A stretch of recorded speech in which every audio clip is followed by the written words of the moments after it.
everyone. Thank you for joining us today, Tuesday, October 20th, for our 8th Parent Technology Tuesday. We are happy to have you join us today. We have a great topic for you. And today's topic is actually going to be healthy bodies and healthy minds. And we have some special guests that I will be introducing in a minute. Gracias por acompañarnos esta tarde. Hoy es martes, octubre 20, y estamos contentos que están con nosotros. Hoy el tema de hoy va a ser cuerpos saludables y mentes saludables. Y tenemos dos personas nuevas que van a estar presentando hoy y los voy a introducir en un segundo. So joining us today, and I'm going to go ahead and share my slides so that way you can see who is joining us today. So joining us today, we have our very special guest. We have Maggie Flores. She's our science and health curriculum specialist for our district. And as every week, we have Mr. Darrell Jackson, who's our instructional technology coordinator with the district. And we have Johnny Knapp, our district nurse here at the district. And myself, Nancy Rivas, instructional tech specialist for our school district as well. Esta tarde tenemos a dos caras nuevas que van a presentar hoy.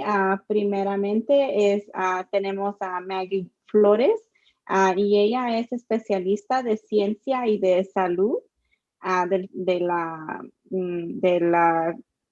la materia de salud. También tenemos a nuestro coordinador, Darrell Jackson, que está con nosotros como cada semana. Y tenemos a nuestra enfermera del distrito, una de nuestras enfermeras, Johnny Knapp. Y yo, como cada semana, Nancy Rivas, especialista de tecnología instructiva. And with that, I'm actually going to hand it over to Darrell so that he can give us additional information about today's session. Awesome. Thanks, Nancy. I'm going to share my screen too. And just as usual, I'm going to take you to where you can find this information on the district website. And so if you take a look here, can you guys see my screen? Are you guys able to see this? The district? Yes, we can see it. All right. So as always, you go to the Parent and Family tab and then scroll down to Parent Education. El señor Jackson nos está demostrando otra vez cómo es que usted puede encontrar los recursos de hoy. En el sitio de internet para el distrito va a ir a la pestaña de padres y familias y va a hacerle clic en la sección titulada Educación para los Padres.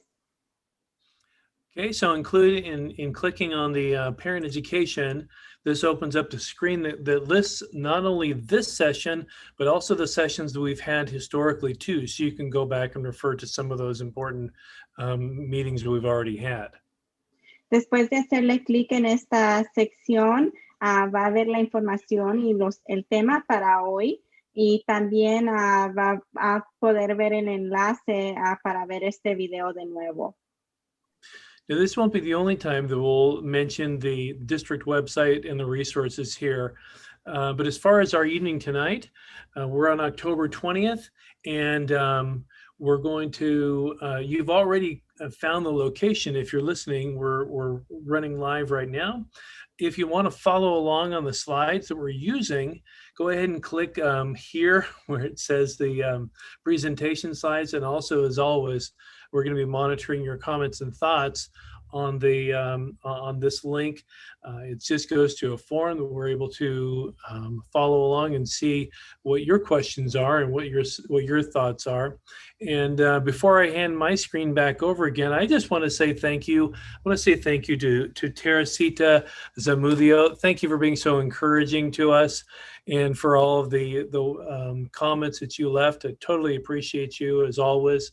And you're a great representation of our families out there. And so just wanted to pass it back to you. So thank you so much. I'm going to stop sharing. Stop. Let me translate.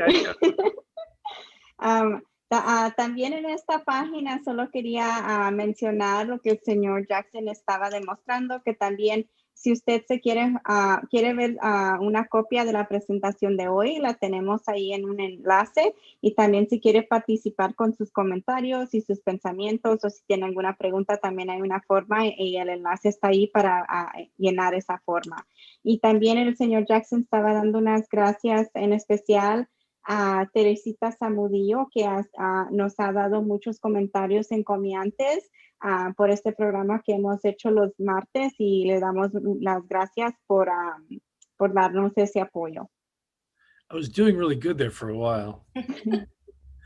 All right, so without any further ado, I'm going to pass on my screen and let Johnny get started with this really, really important presentation tonight. Y ahora vamos a seguir con Johnny y la presentación de hoy.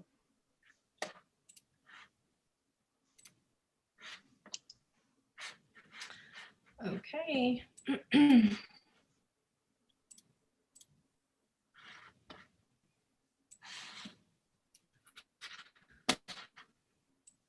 Okay, can everybody see my screen? Yes. All right, perfect. Okay.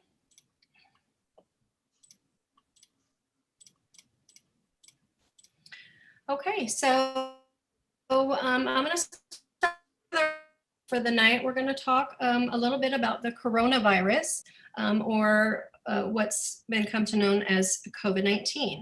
So in the session, we're going to talk about what is COVID-19, how is it spread, what are the signs and symptoms of COVID-19, and what can we do if we feel sick? What is the district doing for a safe return to campus? And where can you get accurate information? So let's start with what is COVID-19. COVID-19 is one of a group of coronaviruses. Johnny, can we go back to the last slide so I can translate it, please? Yes. This one? Para comenzar hoy, el primer tema va a ser acerca del COVID-19 y cómo es que se transmite COVID-19, cuáles son las señales y los síntomas de este virus, y también qué es lo que debemos hacer si nos sentimos enfermos, y qué es lo que está haciendo el distrito para asegurar que regresemos a las escuelas y estemos en un lugar que va a ser bueno para nuestra salud y el regresar. Y también dónde es que puedo encontrar información que puedo contar que es información de un buen recurso acerca del COVID-19. Okay, so let's start with what is COVID-19. So COVID-19 is one of a group of viruses that's named for the crown-like spikes that are on its surface. So right now, during this pandemic, the particular virus is the COVID-19. Where we get that acronym is D for corona, the VI for virus, the D for disease, and the 19 because the outbreak was first noted last year, 2019. Y la primera pregunta es, ¿qué es el COVID-19? Y los virus que están titulados corona son grupos de viruses que son llamados de esta forma porque su apariencia es como una corona. Y también el virus de COVID-19 que estamos hablando este día de hoy, la letra CO representa corona, VI, la palabra virus, D,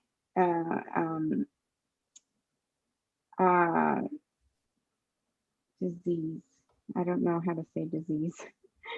Una enfermedad, D, y 19 significa el año que fue el primer año que vimos este virus, que fue el 2019. Thank you, Nancy. So now that we know what coronavirus stands for, let's talk about how we can prevent the spread. So how is it spread?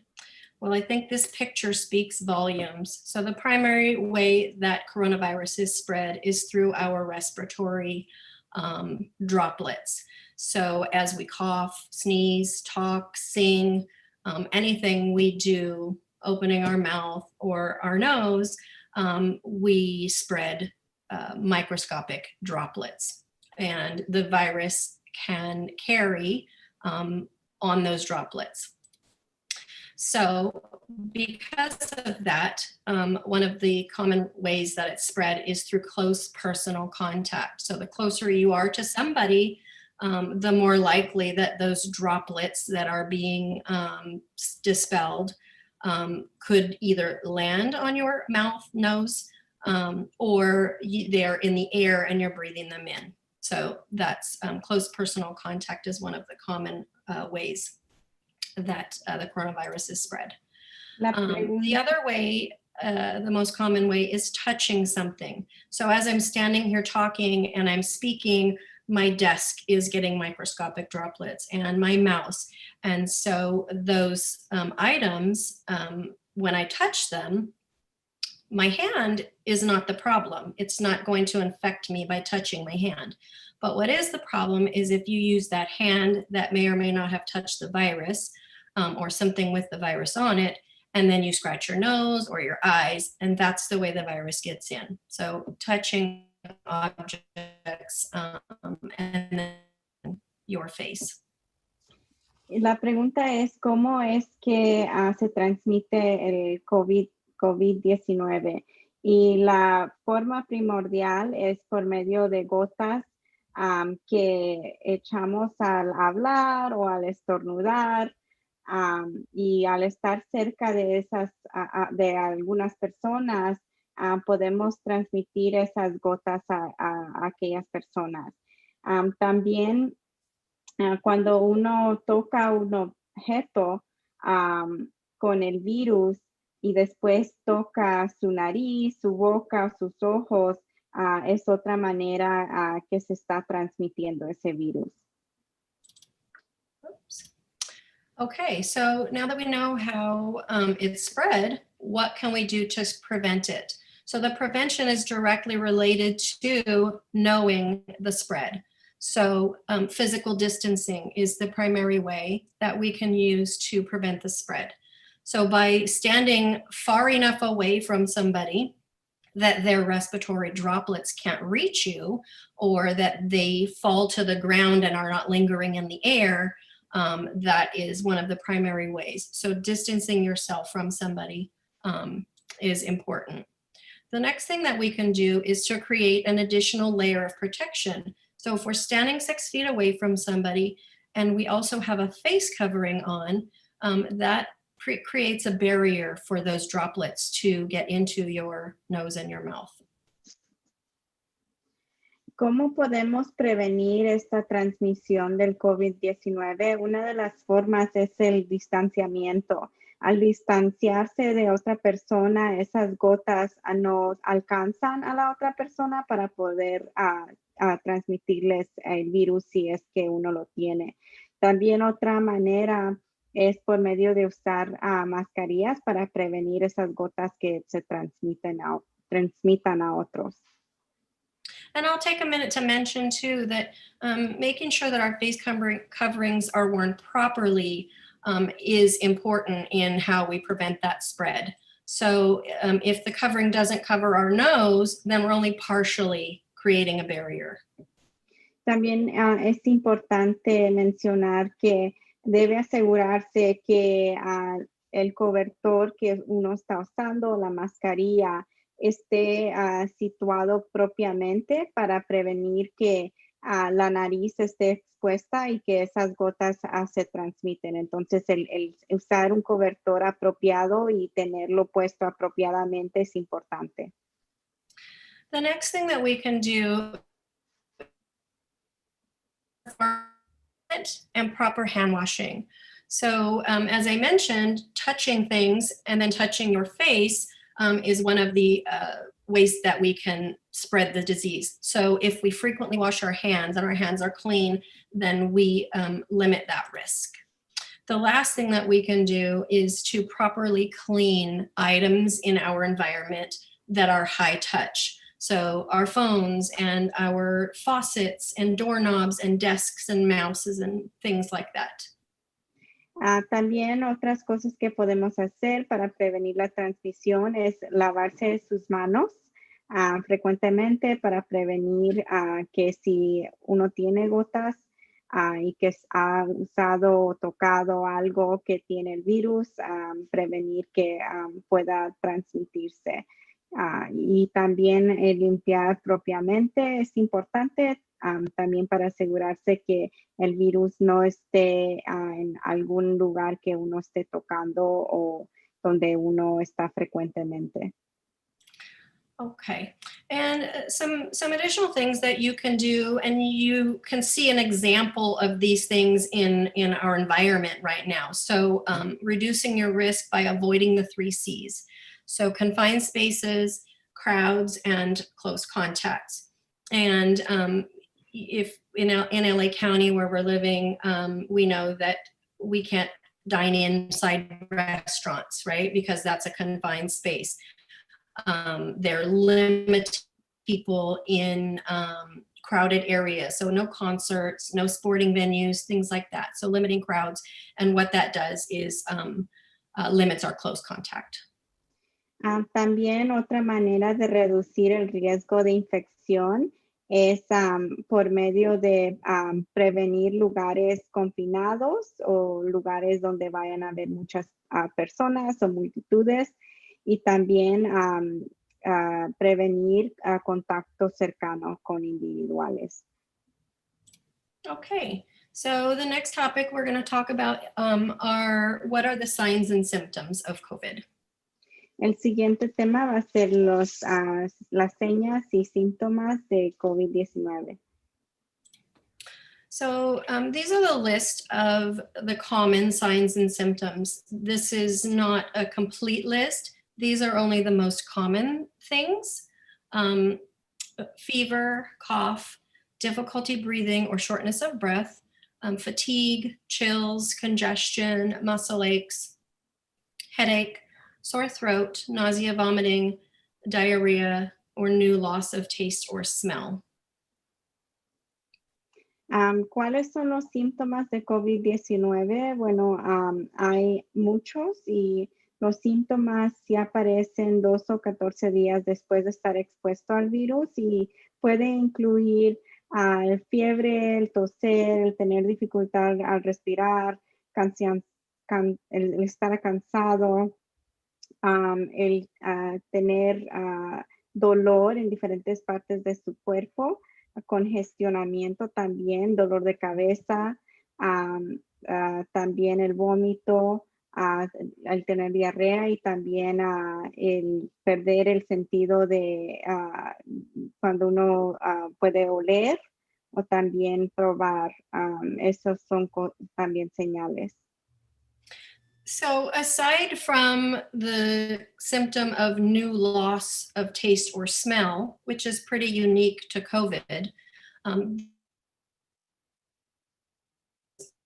common, and it's one of the challenges is, do I just have an upset stomach because I ate something bad, or am I nauseous because I have a symptom of COVID? So during this pandemic, even though these symptoms are common, it's really important to pay attention to them and not dismiss them as something else. Just be cautious, just to be overly cautious to be part of preventing the spread.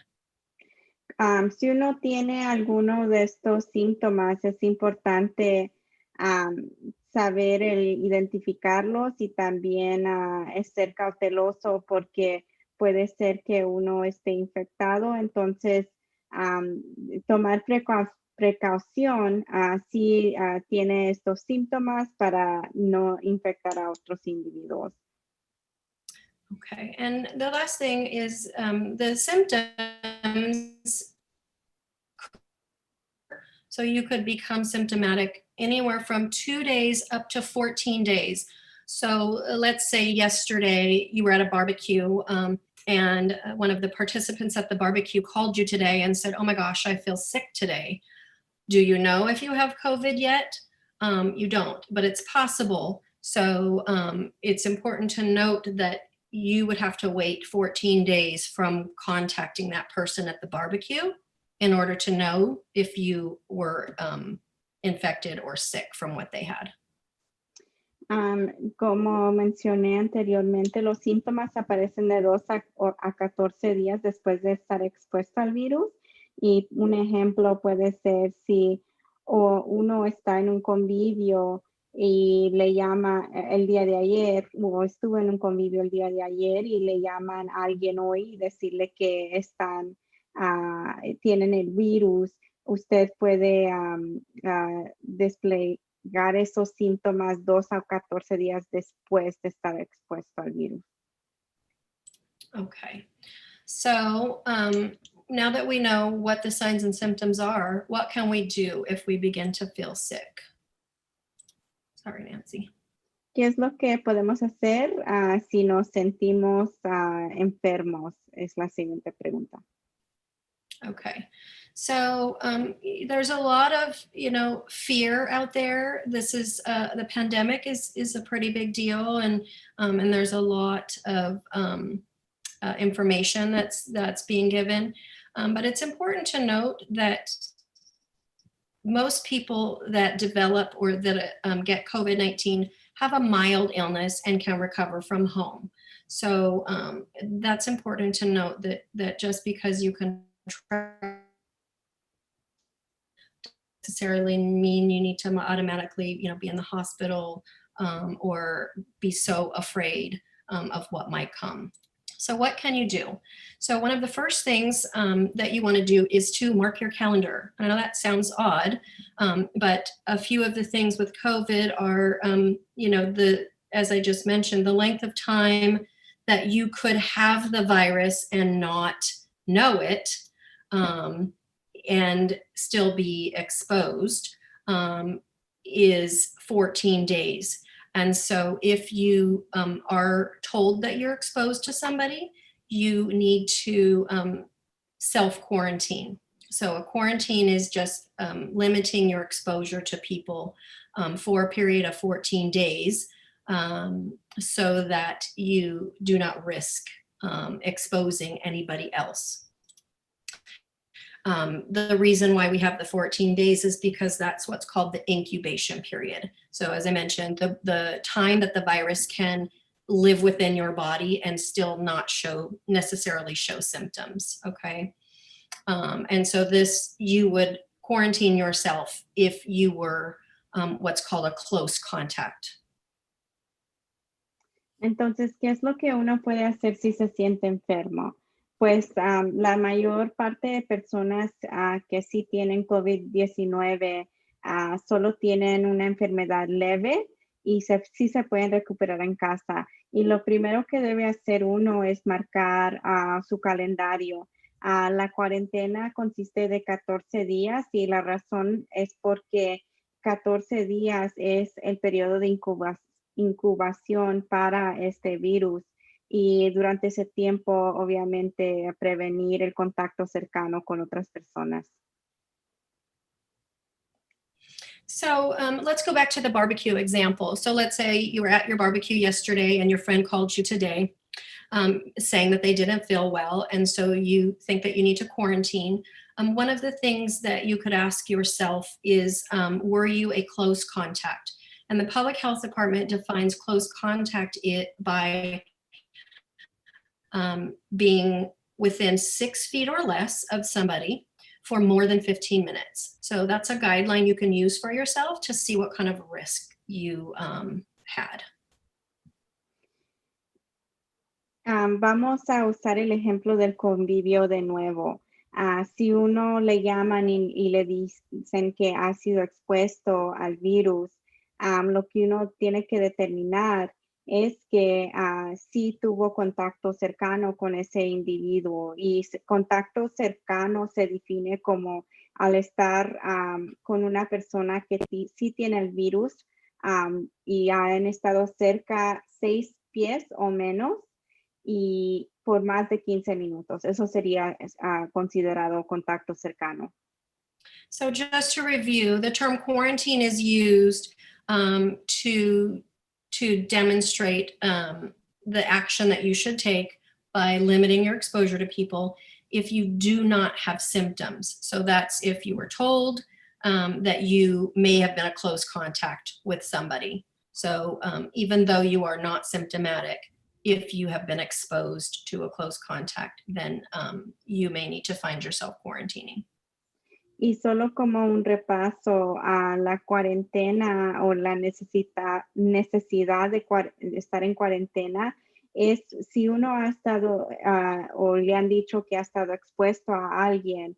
La cuarentena es una acción para limitar contacto con otros individuos y para asegurarse que no tiene ese virus y no lo va a transmitir a otros. Okay. So quarantine, again, no symptoms, and the different way that you may need to also limit your exposure to people is by isolating. So isolation is if you are symptomatic. So if you have one of the COVID symptoms or are ill, then you also need to cut off exposure to people for a limited time. For isolation, that time is 10 days. La segunda cosa que se puede hacer si uno se siente enfermo es el descansar y el mantenerse aislado completamente por 10 días. Sí tiene el virus esa persona. Y en ese tiempo uno sí estuviera contagioso y puede darle el virus a otro individuo.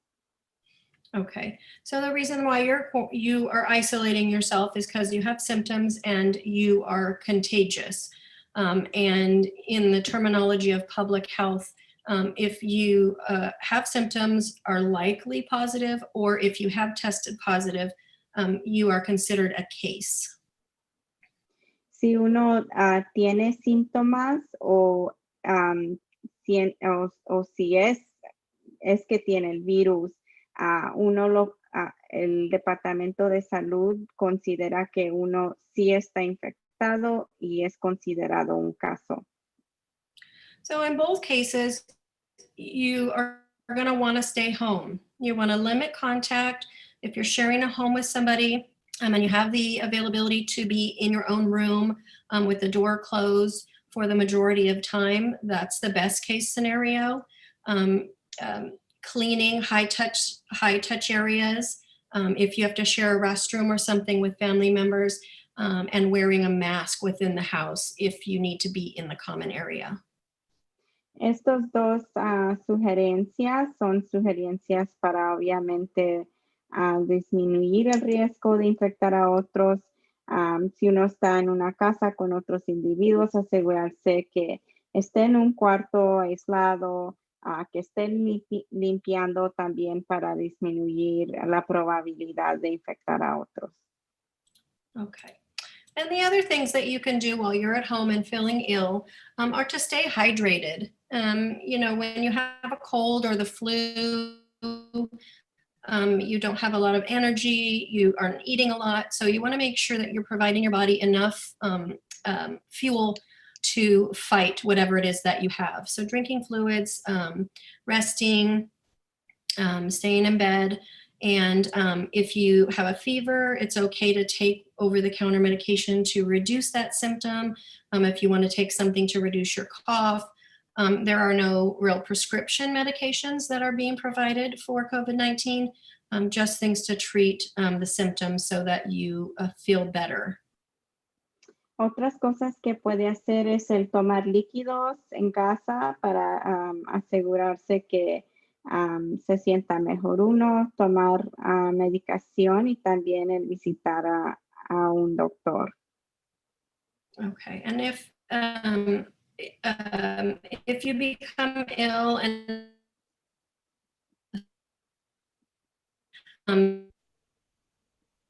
letting him know how you're feeling, when, if you had exposure to somebody who was positive, how long you've been feeling poorly, the doctor can maybe recommend whether or not you need to get tested for COVID-19, or perhaps can recommend medication or other types of therapy for you.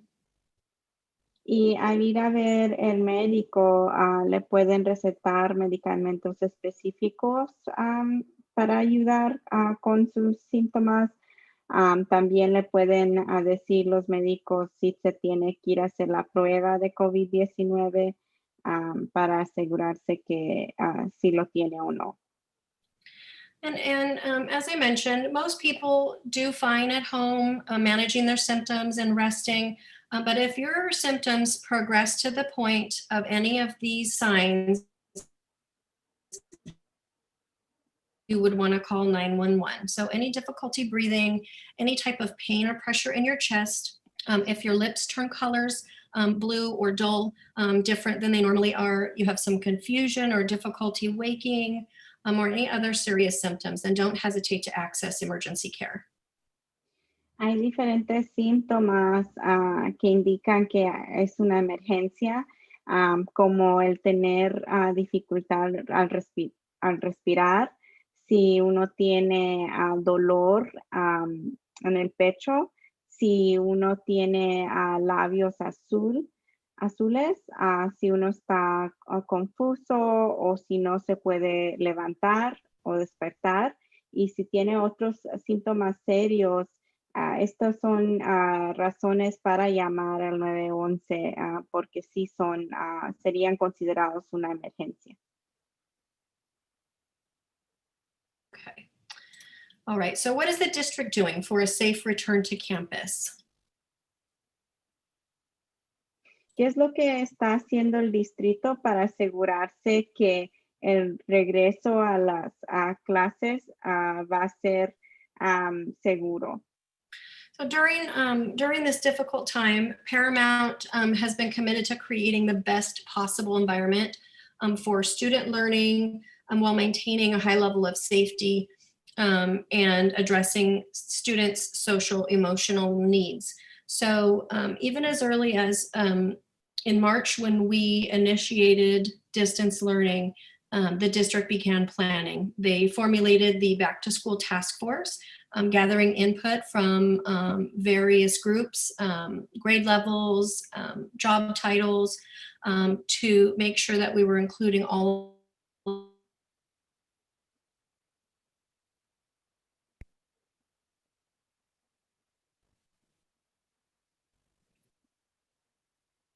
Nancy, you want me to keep going?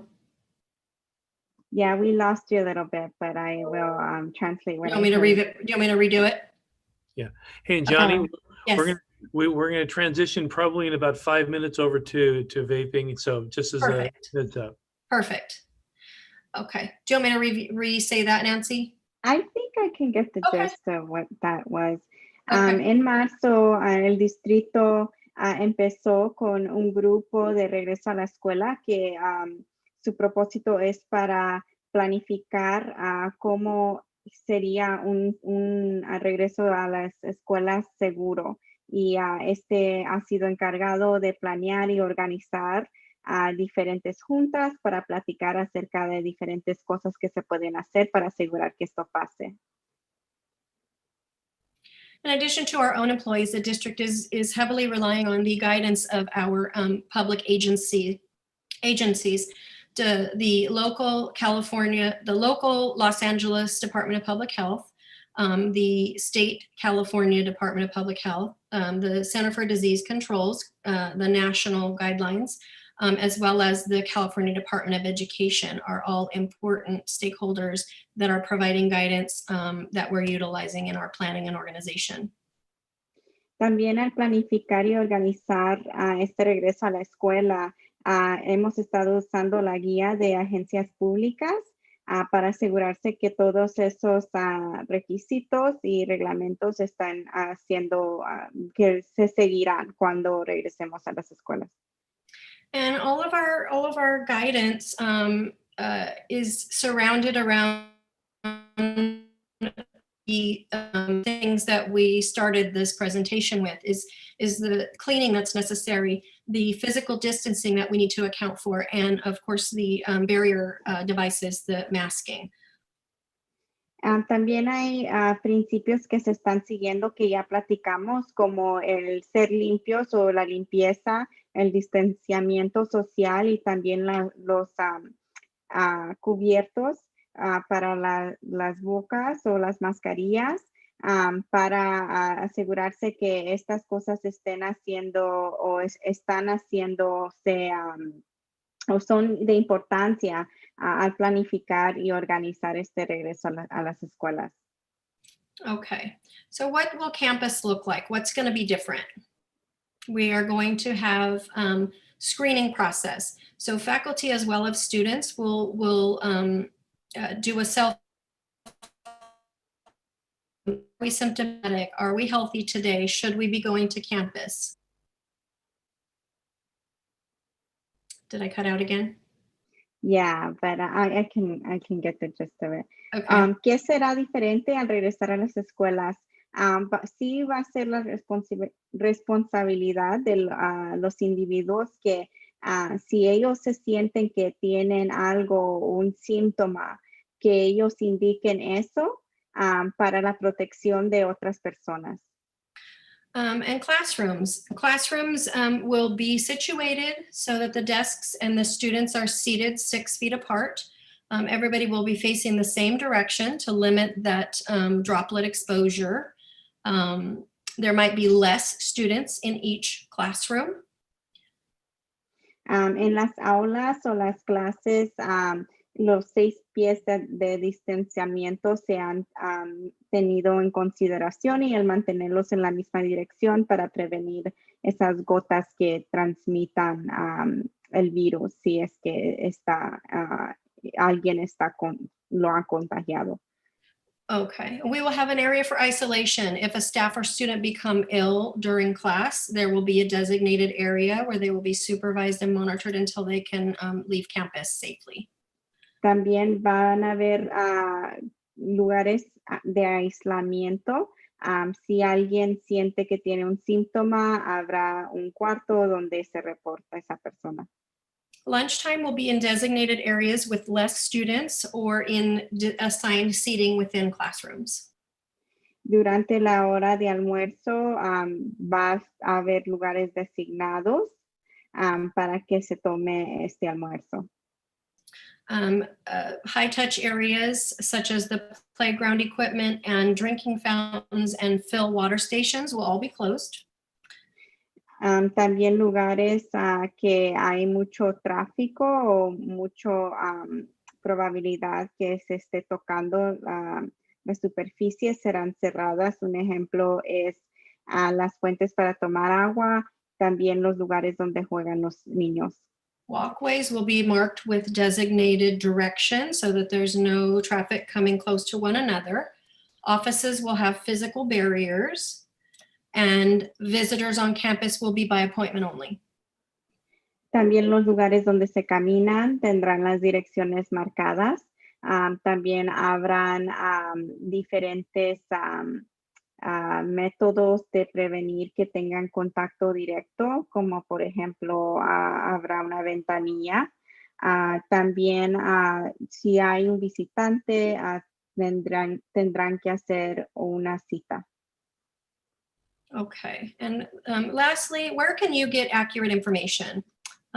First and foremost, the district has provided a location on our main district webpage where they have added a COVID tab, and any school-related and or public health-related information can be found there. ¿Cómo es que usted se puede mantener al tanto con la información del distrito en relación de COVID? Si va al sitio del distrito hay una pestaña que tiene el título COVID-19 y allí puede mantenerse actualizado con la información. And where can you as a parent get information? The guidance that the district is using to plan our return is from the agencies, public health agencies that we talked about earlier. También puede agarrar o recibir información que le puede ayudar en en estos sitios de agencias públicas que ya hemos platicado. And lastly, what can you do as a parent? It's important to keep up to date with important, reliable information. Follow the current health guidelines out in the community. Set a good example in your house for healthy practices. Encourage your teens to follow the distancing guidelines. This is our most rapidly growing population is our teens and young adults. And lastly, while you're home, practice with your young children wearing masks so that return to school will be seamless. We can work together, district and community and our families to stay healthy during this pandemic. ¿Qué es lo que usted puede hacer como un padre? Pues mantenerse actualizado con esos sitios de las agencias públicas, también seguir las guías de salud, también hacer un buen ejemplo, ser un buen ejemplo a sus hijos al practicarlo en la casa. También encomie a sus hijos a que sigan el distanciamiento social y practicar con sus hijos el usar los tapabocas. So I'm going to turn it over to Maggie Flores and she can talk to us about vaping. Y ahora pasamos con Maggie Flores que va a hablar acerca de los cigarrillos electrónicos.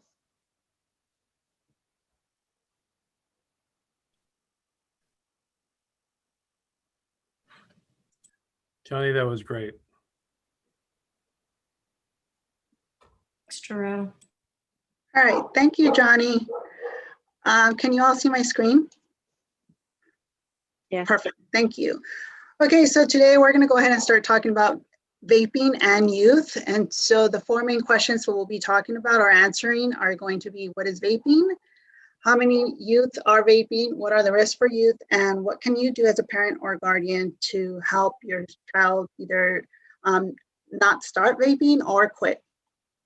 Hoy vamos a hablar acerca de los cigarrillos electrónicos y los jóvenes y vamos a hablar acerca de lo que es un cigarrillo electrónico, cuántos jóvenes están participando en el utilizar estos cigarrillos, qué son los riesgos para los jóvenes y qué es lo que uno puede hacer como padre para ayudar a su joven.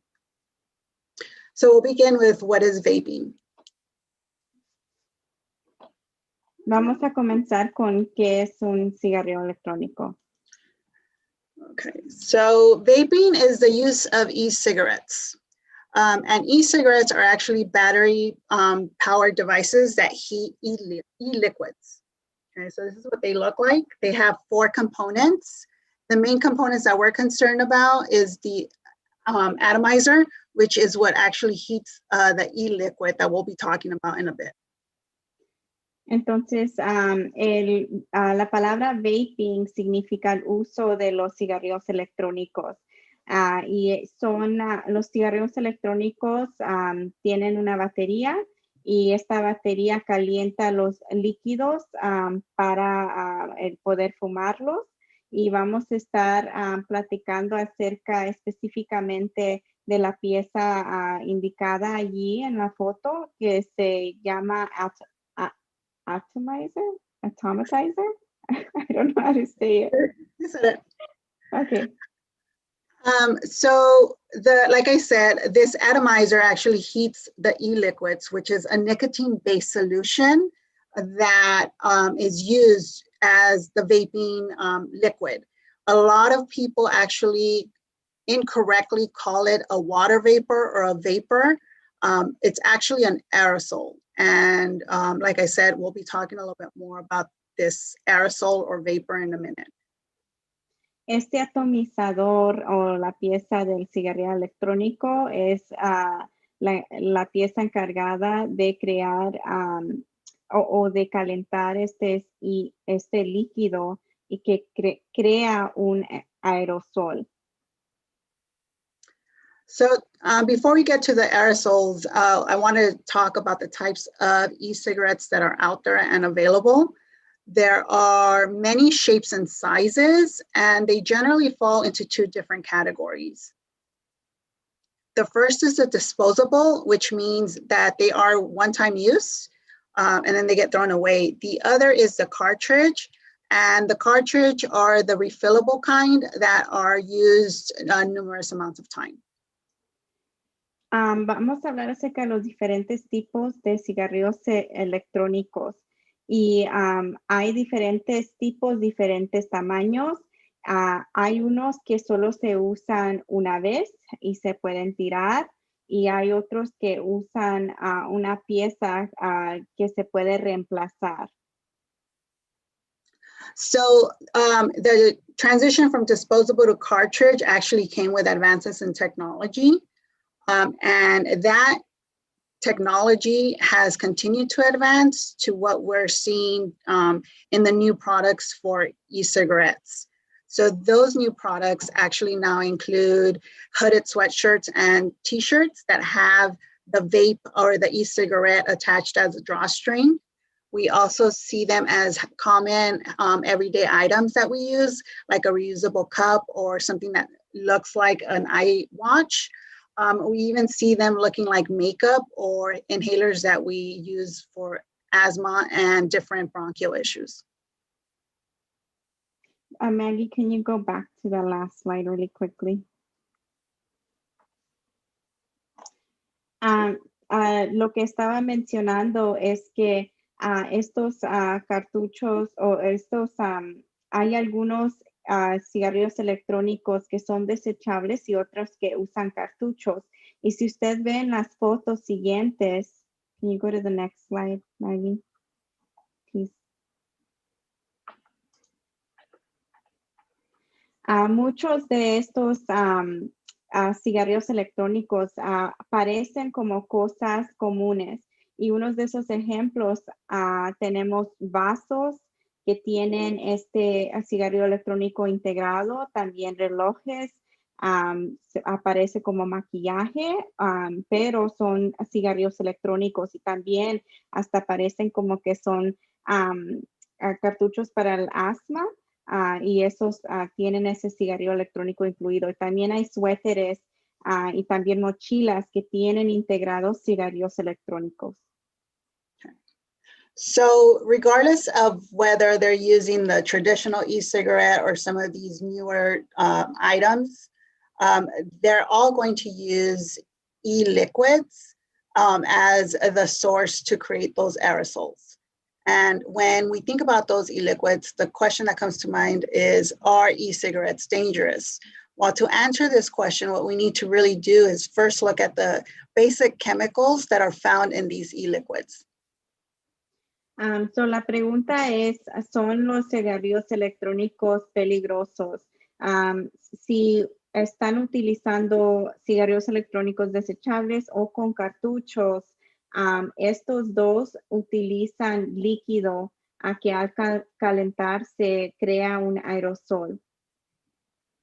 So there are two types of e-liquids. The regular e-liquid is nicotine-based, and then we also have the cannabis-based e-liquid. And this is the kind of e-liquid that will have either THC or CBD. Hay diferentes tipos de cartuchos. Algunos tienen una base de nicotina y otros tienen una base de cannabis. And they also will have typically PG or propylene glycol and vegetable glycerin, which both are chemicals that help produce the smoke that's similar to tobacco when it's burnt, to help simulate that use of regular cigarettes. También hay con los que tienen la base de nicotina, tienen otros químicos y juntos estos crean algo similar a los cigarrillos regulares al fumarlos. So the e-liquids themselves are what's dangerous, because typically these are the ingredients that we would ideally like to find. However, there's a major problem in that e-cigarettes are not FDA regulated.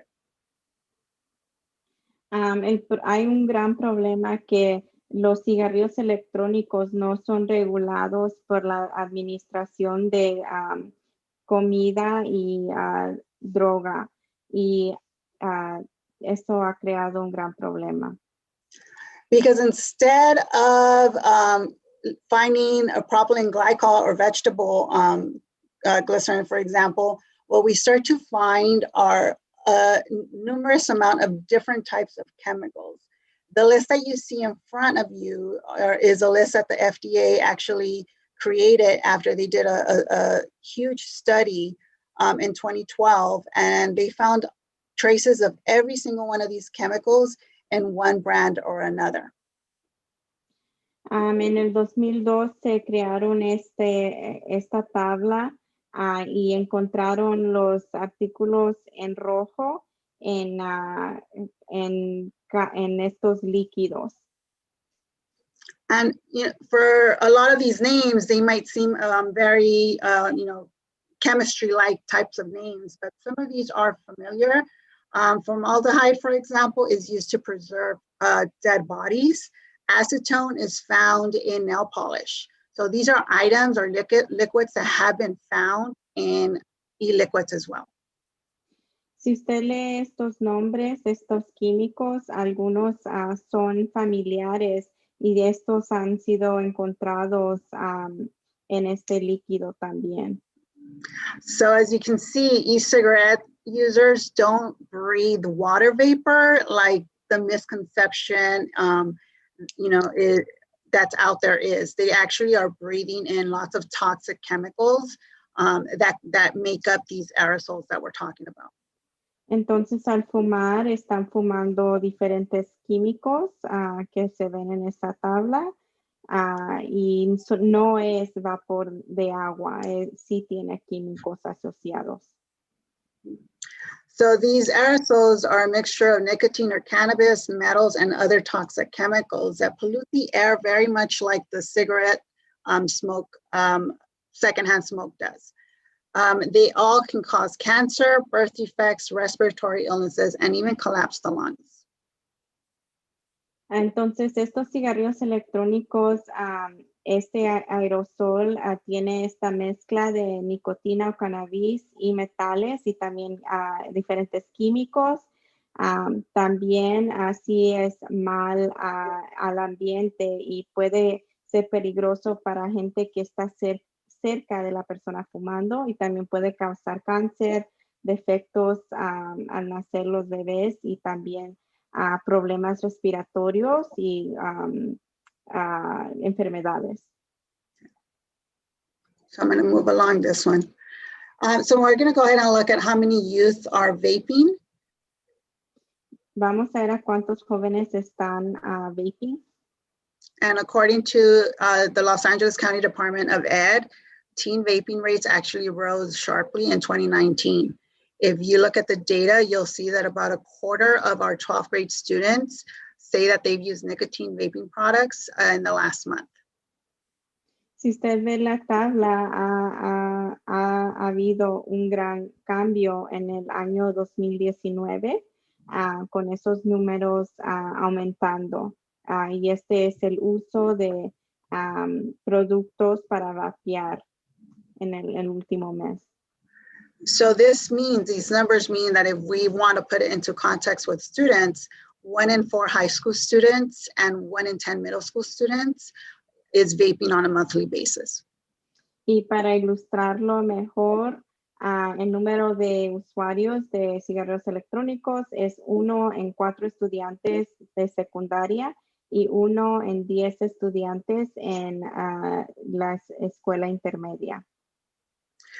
The other finding that data has shown is that there's actually a correlation between vaping and marijuana use. Y ha habido un estudio que demuestra que el vapear hay una gran relación con el uso de marihuana también. In fact, the correlation shows that teens are combining both vaping and marijuana use, and this has increased marijuana use by 58% in one single year. Los jóvenes están vapeando y usando la marihuana y estos números han aumentado. Okay. And so we're going to move into why these numbers are concerning to us by talking about the risk for youth. Vamos a hablar acerca de los riesgos para los jóvenes y por qué estos números son de importancia. But before we begin on that note, we're going to first talk about why it is that students or youth are using e-cigarettes in the first place. Y vamos a hablar acerca de por qué los jóvenes están usando estos cigarrillos electrónicos. So when we look at e-cigarette major companies, they're actually advertising in a way that's aimed to youth, increasing to the point that the ads are actually increasing to the point where ads reach nearly 4 in 5 US middle and high school students on a daily basis. And this advertisement actually comes in many forms. You can see it as TV ads, store signs, magazines, even social media ads. And they all use either sexual content, independence, rebellion, celebrity figures to appeal to youth and young adults. Le han dado mucha publicidad a las compañías al vapear y han utilizado diferentes imágenes con gente famosa, imágenes sexuales para agarrar la atención de estos jóvenes. The other issue is that tobacco companies also make e-cigarette packaging attractive to kids. First, by providing over 15,000 flavors, including candy and fruit flavors such as cotton candy. They also put e-cigarettes in colorful packaging and tech appeal, both that are very attractive to students. También atraen a los jóvenes por medio de utilizar diferentes sabores que les da curiosidad a los muchachos. Y también la manera que tienen en los paquetes lo hacen que sea algo atrayente a los jóvenes. And so once our students start to use vape or begin vaping, we realize that their probability of becoming addictive is high. Why? Because e-liquids, remember, have nicotine, and nicotine is a very highly addictive chemical. In fact, if we look at one Juul pod, which is one type of e-cigarette, it actually contains as much nicotine as 1 pack of cigarettes or 200 puffs. And so that's a lot of nicotine, and it's what they do, and it's enough to addict a new generation of users. Los líquidos que utilizan estos cigarrillos tienen nicotina, que es una sustancia adictiva.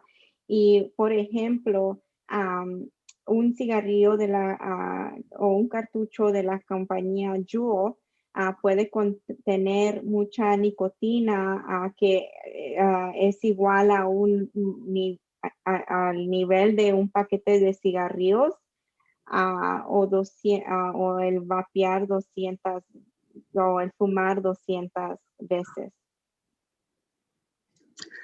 And we know that nicotine actually has a lot of effects on adolescents. First of all, it actually has lasting impacts on brain development, which continues to about age 25. It also has long-term negative effects on attention, memory, and learning. And it also can worsen anxiety, irritability, and impulsivity. Al estar expuesto a la nicotina durante el ser joven, puede tener diferentes, un impacto en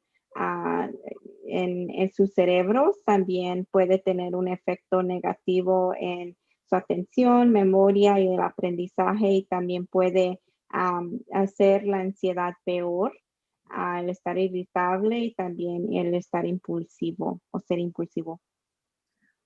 Research has also shown that using nicotine or nicotine-based products is actually what we call the gateway drug, because it introduces the habits that actually lead youth to using other drugs, including marijuana. And so if we look at a study conducted by LACO or LA County Department of Ed, they actually saw that young e-cigarette users reported using marijuana 24 months later after their first use of e-cigarettes. Marijuana use is also linked to higher high school dropout rates, future risky behavior. including marijuana disorders, meaning there's still research of whether or not marijuana can be addictive, but we know that there is a disorder in where youth and adults actually feel like there is some addictive behavior tied to it. And more seriously, there's also lung illnesses that are associated with cannabis specifically when it's vaped.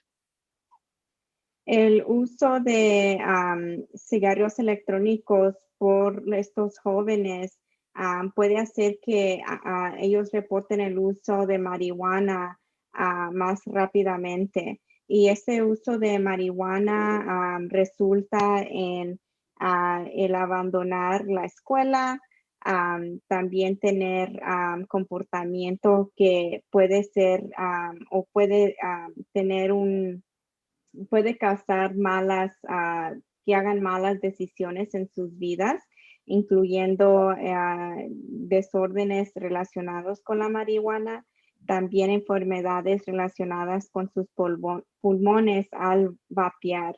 Y esto es considerado el cigarrillo electrónico es considerado una droga de entrada para abrir el camino hacia el uso de marihuana. So what can we do as parent guardians now that we know that tobacco companies are focusing their advertisement on youth and that the use of both nicotine-based and cannabis-based e-liquids both have a major impact on health? We're going to go ahead and talk about different things that we can do as parent guardians to help prevent the use of vaping in our students. Entonces, ¿qué es lo que pueden hacer los padres para prevenir este uso de los cigarrillos electrónicos? First thing we can do is set a good example by being tobacco free. We are our children's first role models and they want to follow our lead. And so one resource that we can provide to help parents be tobacco free is a parent group called Parents Against Vaping, E6. They have a website that you can go to with a lot of support for parents. Una cosa que puede hacer los padres es ser un buen ejemplo y no utilizar estos cigarrillos electrónicos. Y hay un sitio de internet que pueden ayudarle con más información acerca de esto. We can also teach our students healthy ways to manage stress. This includes ways of meditation, exercise, eating well, sleeping well. También puede enseñarle a su hijo diferentes maneras de manejar el estrés y esto puede incluir el comer saludablemente, la meditación, ejercicio, por ejemplo. The other thing you can do is talk to your children about why e-cigarettes are harmful. The Surgeon General actually has a tip sheet for parents with a lot of tips on how to have these conversations with your kids. And they offer these tips in English as well as various other languages. También puede platicar con su joven acerca de por qué los cigarrillos electrónicos pueden causar daño. Y hay una información aquí donde usted puede ir y encontrar ayudas o tips de diferentes maneras de ayudar a sus jóvenes y también hay en diferentes lenguajes la información. Know the signs, sweet, fruity smells, unfamiliar products, small vials or bottles, unfamiliar chargers, spending more money or unexplained purchases, increased mood swings, anxiety or frequent headaches or nausea are all things that you should be looking out for as signs of your students vaping. Hay diferentes maneras de identificar si se están utilizando. Uno de esos signos son olores dulces. Si hay muchos olores dulces cercanos a su hijo o joven. Si ve productos que son nuevos y no los reconoce, si hay botellas pequeñas, si ve baterías o cargadores que no reconoce, el estar gastando mucho dinero en cosas que no se pueden explicar o el estudiante no puede explicar. También si hay diferentes comportamientos como irritabilidad, ansiedad, impulsividad, eso puede significar el uso, y también si hay dolores de cabeza frecuentes o si se siente como vomitar el estudiante. So if you do see any of these signs in your child, one of the things that you can do is ask your pediatrician to address vaping with your teen. Teens just tend to listen to their doctors a little bit more. They have a way of speaking to children that's different than parents. The other thing you can do is connect your child to a trained counselor. That number right there, you can either call or text. They actually will connect your student with someone that can help them find ways to stop using.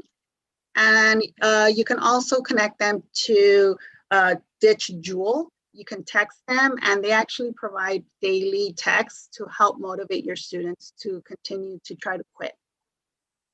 También puede preguntar a que su pediatra le ayude a hablar con su joven acerca del vapear, y también puede conectar a su hijo con un consejero. Ahí hay un número de teléfono que puede llamar, y también puede mandar mensaje de texto a ese número, y pueden ayudar a su joven a que pueda terminar el uso por completo con estos cigarrillos.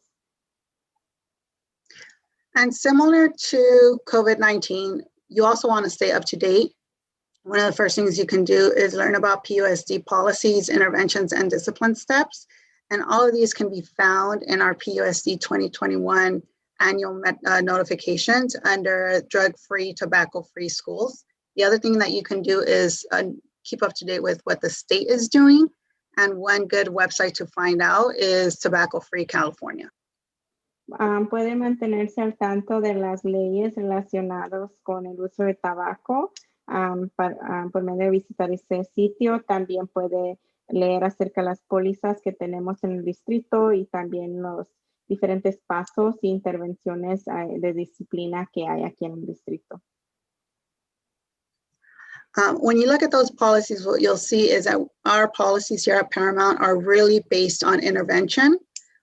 We're not here to discipline, right? We really want our students to stop the usage or prevent the usage of vaping. And so, you know, together, our hope is that we can work as a school and as a parent community to help keep our kids healthy and nicotine free, especially during this time of home distance learning and high stress. So on that note, I'll go ahead and thank you and turn it over to Darrell. Maggie, Yeah. Johnny, that was great.